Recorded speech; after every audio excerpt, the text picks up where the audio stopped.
en compagnie de notre passionné de pêche, Rémi Aubin, qui est avec nous ce matin avec plein de matériel encore, surtout ligne à pêche, moulinet. Tu nous expliques comment choisir le fil qu'on appelle la ligne à pêche. Oui.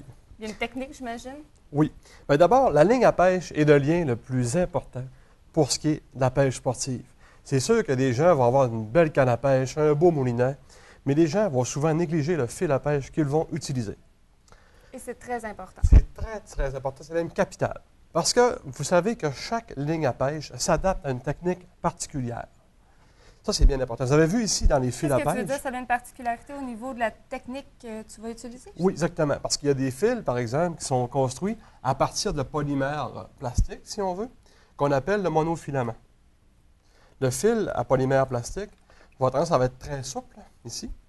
On ne voit pas beaucoup ici, mais c'est un fil qui est très souple. Oui. Oui, c'est en partie invisible, là. Puis, c'est un fil qui étire, mais une élongation contrôlée. Donc, les gens vont aimer ça dans certaines situations au lancer, par exemple.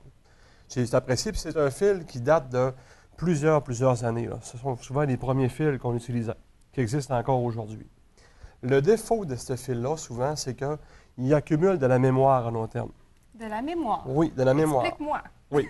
Lorsqu'on entre le fil dans le moulinet, avec le temps, le fil finit par faire des loupes, comme celle-ci, avec le temps puis les mois. Donc, c'est un fil qui, à long terme, qui n'est pas durable, mais économiquement, qui est avantageux pour les gens. OK. Au niveau de la capacité, j'imagine qu'il y a une limite au niveau le poisson qu'on prend. Est-ce qu'on peut prendre un brochet de 25 livres? Bien, ça dépend du pêcheur, parce que ça dépend du temps qu'on va prendre pour capturer un poisson, pour le ramener. Donc, ensuite de ça, vous allez voir aussi au niveau du fil qu'il y a différentes capacités. Celui-ci, c'est marqué 12 livres test. Maximum. Maximum. Ça veut dire quoi? Ça veut dire que je peux maintenir hors de l'eau un poids qui va peser jusqu'à 12 livres, si on veut. C'est calculé par des machines, ça, normalement. OK. Ça, c'est bien important. Puis, c'est sûr que je peux prendre un poisson qui a 30 livres avec un 12 livres dans l'eau en prenant mon temps. Parce que dans l'eau, on n'a pas la même résistance qu'en dehors de l'eau, si on veut. Mais ce qui est important lorsqu'on achète un fil, c'est d'avoir les nœuds qui conviennent au fil aussi.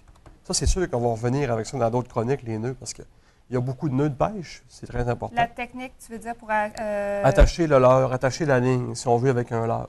Parce qu'il y a des techniques pour faire des nœuds, puis si le nœud n'est pas convenable, bien, le fil va perdre du pourcentage d'efficacité, si on veut. C'est vraiment complexe, hein? Oui, mais c'est pas compliqué, les nœuds, mais il faut le savoir, mais il y a des nœuds très faciles à utiliser au départ. Donc, on parle de celui-là en polymère. Il y a aussi, si on veut, bien là, justement, avant de finir mes fils, j'ai envie de faire une ouverture, parce qu'on parle souvent du problème des gens qui vont pêcher à la traîne, en bateau. Vous savez, c'est quoi la pêche à la traîne? Bien, le moteur est en fonction, puis je laisse ma ligne à l'eau. C'est ça. Puis j'avance tranquillement. Puis souvent, là, les gens ont le même problème. C'est super. Les gens ont le même problème souvent lorsqu'ils pêchent à la traîne, parce que les gens utilisent des cuillères et des leurres. Et le leurre va faire tourner souvent. Qu'est-ce qui va se passer sur le fil? C'est que ça va faire ici ce qu'on appelle des vrilles. Le fil va se vriller. Puis je vous dis une chose, avec le temps, il y a des gens qui disent, moi, si je vrille comme ça tout le temps, je ne pêche plus. Ça devient tellement agaçant, là. Parce que si vous faites 3000 tours à l'heure avec votre cuillère, votre ligne est finie après la pêche. OK, c'est terminé. Ce qui est primordial, d'abord, c'est d'avoir de bons émerillons. Des émerillons, là, c'est la tâche qu'on a ici. OK, ça, c'est le plomb. Moi, je donne un exemple. J'ai mis un plomb dessus pour le faire tourner. Moi, je montre un émerillon de pas de qualité. On voit ici, je le fais tourner ici, là. Voyez-vous? Il tourne très peu, puis il va même revenir. Donc, ce n'est pas un émerillon qui est de qualité. Donc, il ne va pas absorber la rotation de la cuillère.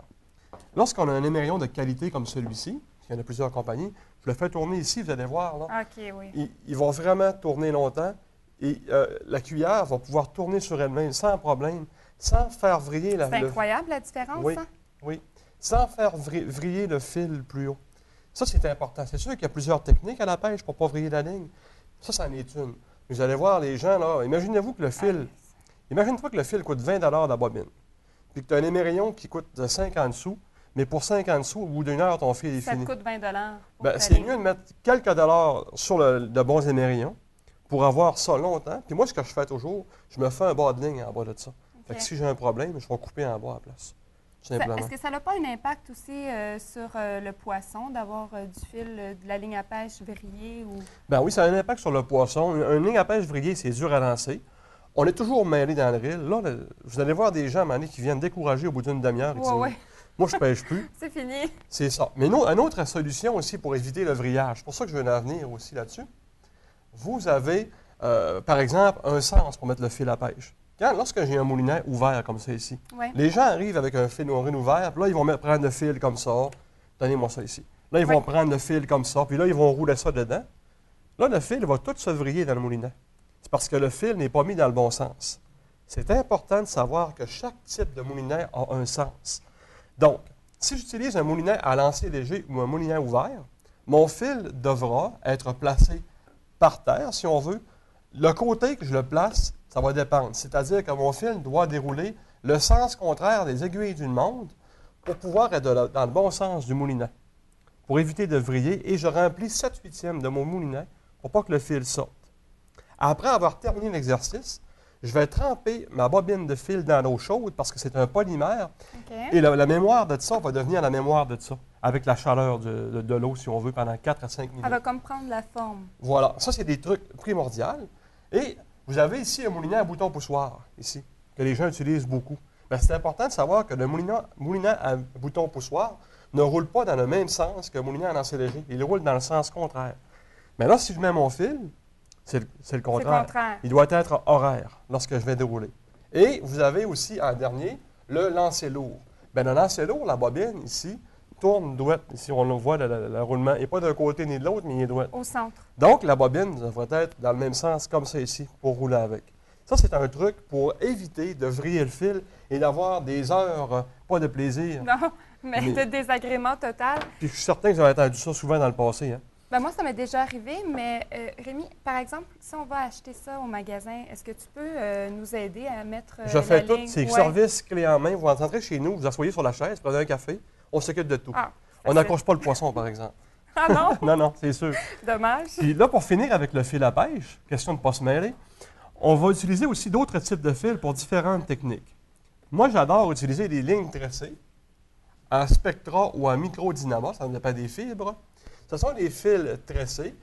L'avantage du fil tressé, voyez-vous, vous avez ici 20 livres de force, mais j'ai un diamètre plus petit. J'ai un diamètre de 6 livres. Donc, 20 livres de force pour 6 livres de diamètre. Et c'est un fil qui n'a pas de mémoire, donc qui ne twiste pas, qui ne tourne pas. Et c'est un fil qui n'étire pas. Donc, idéal pour la pêche à la traîne à longue distance et la pêche en profondeur, en grande profondeur, parce que l'impact est direct.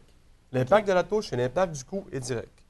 Vous avez, en terminant, parce que j'ai plein de fils, 2 fils en terminant, si j'ai le temps, mes amis en arrière me regardent. Il m'en reste pas beaucoup, mais je sais. Ils sont généreux. Ils sont généreux avec toi. Ils font toujours des signes, c'est le fun. Là, vous avez ici un fil fusionné.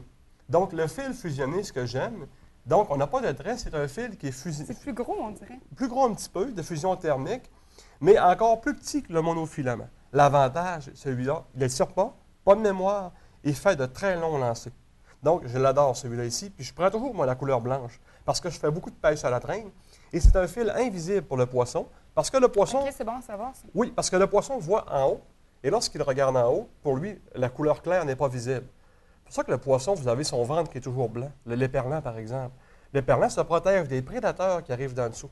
Donc, avec le ventre blanc. C'est pour ça que le fil blanc n'est pas visible. Mais si on pêche en profondeur, c'est du fil foncé. OK. Ensuite de ça, pour terminer, je vais vite. Mon fameux fil de fluorocarbone que j'adore, parce que le fil de fluorocarbone est complètement invisible dans l'eau. C'est un fil que la lumière passe à travers. Donc, c'est le seul fil que j'utilise pour la pêche fine. Il est formidable, celui-là ici. Ça, c'est vraiment incroyable. La mémoire, ça ressemble à du monofilament un peu, OK. mais vraiment... Parce que dans le monofilament, la lumière arrive à travers, puis elle reflète dessus. Donc, c'est pas extraordinaire. Mais ça, c'est vraiment pour la pêche fine, pour pas que le poisson voit des leaders à mouche, pour la pêche à la traîne, pour faire des lignes au bout, si on veut, des lignes tracées. Là. J'adore ça. Excellent. Puis après ça, en terminant, n'a pas oublié, pour la fête des pères, de venir nous voir. Ben oui, c'est sûr. On a toujours le circulaire des spéciaux. Hein? Toujours, et c'est le moment de s'équiper pour la pêche. Là. C'est vraiment la saison, c'est parti, puis pour tout l'été pratiquement. Tout l'été. Puis ne pas oublier à la pêche, il y a toujours un petit couple-ligne à avoir en main. Oui, ça en vend partout dans les bonnes pharmacies ou à la comme comme il faut se couper des ongles. Ouais, c'est exactement pareil, c'est le même principe. Même chose, mais on coupe toujours la ligne avec ça. On l'a dans le cou, comme ça ici. Là. Ça fait tellement bien là, pour la pêche. On est équipés. On est équipés. Prêts à pêcher de gros poissons. Exactement. Merci Rémi. On se retrouve la semaine prochaine. Ça se termine bientôt, nous, la saison. C'est sûr, vous allez me le dire. Hein? Ah ouais, ça s'en vient. Les vacances approchent, la pêche s'en vient.